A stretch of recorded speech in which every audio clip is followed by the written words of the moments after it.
துளாராசி நண்பர்களே, நல்ல மாற்றங்கள் அப்படிங்கிறது ஒன்று நடக்கும். நம்பர் 1. நம்பர் 2 என்னென்னா, இவ்வளோ செஞ்சோம் ஆனாலும் ஒரு திருப்தி இல்லையேங்கிற ஒரு எண்ணங்கள் இருக்கும். பொண்ணோ பையனோ இருந்தாங்கன்னா அவங்கள பற்றிய கவலைகள் அப்பப்போ தோணும். அவங்களுடைய ஸ்கின் சம்மந்தமான உபாதை, அவங்களுடைய வாழ்க்கை சம்மந்தமான விஷயங்களை பற்றி தோணக்கூடியதை நாங்கள் பார்க்க முடியுது.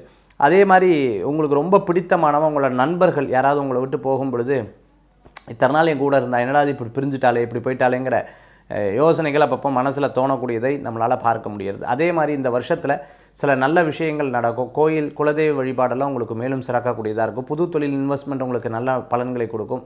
வேலை ஆட்கள் மூலமாக இந்த பிரச்சனைகள் கொஞ்சம் கொஞ்சமாக தீரும். இவாட்ட ஒரு வேலையை கொடுக்க பேசாமல் நம்மளே இந்த வேலையை செஞ்சுக்கலாங்கிற ஒரு எண்ணங்கள் இருக்கும். அரசியலில் கொஞ்சம் நல்ல முன்னேற்றங்கள் வரத்துக்குண்டான வாய்ப்புகள் இருக்குது. அகலக்கால் எதுலையுமே வைக்க வேண்டாம். பண விவகாரங்களில் கவனம் என்பது தேவை.